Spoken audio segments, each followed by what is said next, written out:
welcome to the Nexus. I am Kev Key. Today we're going to be having a look at issue 137 of the Starship collection. Here we have the Xindi-Primate ship. This is the ship as it appears in the box. It looks really very menacing. It's got, I love this sort of design here that we have here on it. A lot of open space as well, but it has this sort of knife dagger effect, which is really nice. Though it looks very menacing, it's actually not. It's quite tame, even though it's got the look. Anyway, let's crack on with the magazine. Before we go any further, make sure you click to subscribe, give us a thumbs up, follow us on Facebook, Instagram and Twitter. So we have the normal stats here. Under propulsion, obviously it does have warp and impulse, but it actually says subspace vortex, which it creates as well. Here we have a nice underview here. Obviously all in-universe information. There's a lot of information here about the Xindi as well, even though it's the humanoid ship. There is other information about the Xindi in this content. Here obviously it goes on about how Archer was trying to find the super weapon and obviously disabled it, and he was able to convince some of the Xindi that he was telling the truth, and Earth had nothing to do with it. Then we get obviously the nice planned layout, which is what I really like about these. You get a side view, a top view, back and front view as well. We'll get a deflector dish there, which is sort of covered away. Impulse engines as well.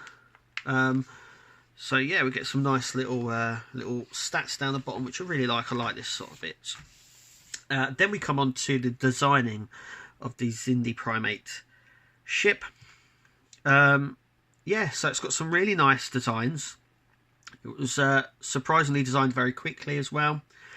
And it was designed from, if you can see down the bottom here, it says based on Arnold Schwarzenegger's sword from Conan the Barbarian.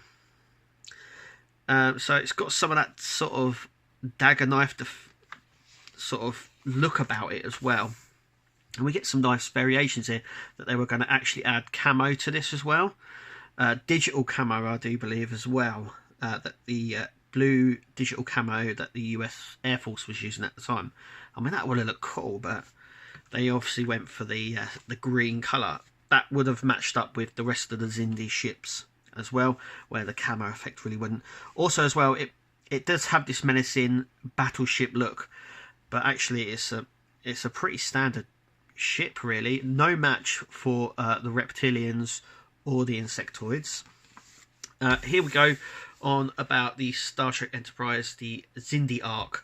So basically, season 3 of Enterprise was based around the Xindi, and it was one continuous arc where normally you have a different episode every a different scenario every episode. This was following the same, but it had like this little split on it as well, where they would do their individual episodes, but it was mainly about the Xindi. I actually liked season 3. I know a lot of people didn't, but I thought that's where Enterprise sort of picked up. It went into a darker feel, more action. It was definitely the way it should have gone. But I know a lot of people didn't like season 3 of Enterprise, but I did. Anyway, the Lambtree is the next ship that we'll be doing here at the Nexus, so make sure you click to subscribe. Issue 138, that is. It's obviously another Miranda variant. I don't think it's the last one we're going to be getting either, but it's minus the roll bar. That is the only difference on that, but we'll have a look at it anyway. There is the top of the ship. Here is the ship. So let's get out. This is the Xindi-Primate ship out of the packaging. Now, in terms of how stable it is on the stand, I mean, it's quite stable, though it's being held together by the wings, just like the aquatic ship is. It's actually quite stable in there. so there's no real issue with it staying there, and it's really nice that it's able to put just on the little tips there. There's my number. So without further ado, let's have a closer look at our humanoid ship.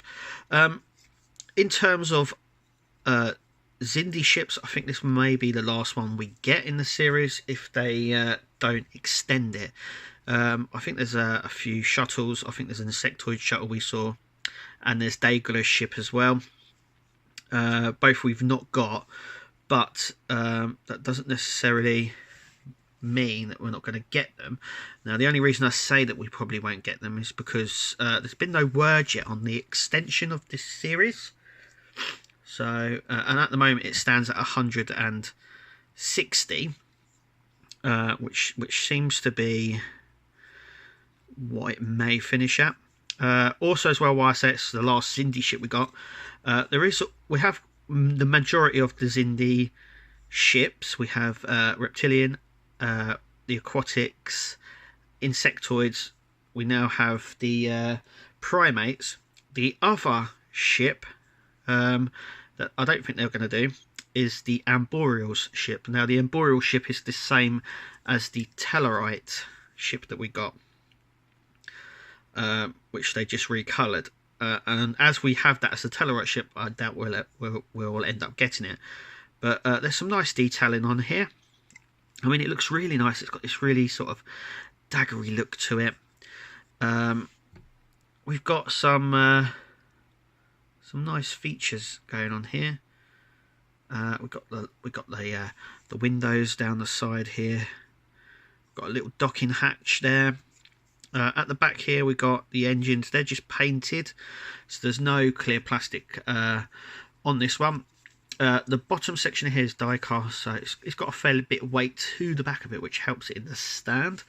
There's a lot of gaps in this, as you can see. That's obviously how the ship is supposed to be. It's got this sort of protection structure over it, which you can see here, which is looks like it's just been placed on the top.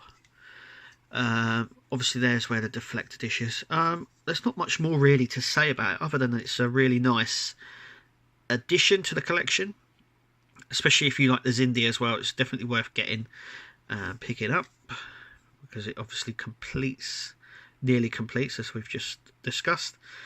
There's some detailing as well, just underneath there as well. Like they've gone ahead and they detailed. I can't see if I can get the light in there to show. There we go. To show you that there's detailing under, and I like this sort of little detailing that they do. And it's a really nice approach. But as you can see, there's some really nice detailing on here. And there's some more lights underneath. And it's just a really nice addition, really, to the collection. I like it. There's not much more to say about it, really. Now getting it in the stand, I'm making it look very different. There we go. And so there we have it. That is the Xindi-Primate ship of the collection. It's really nice. It sits well with the others in terms of length as well.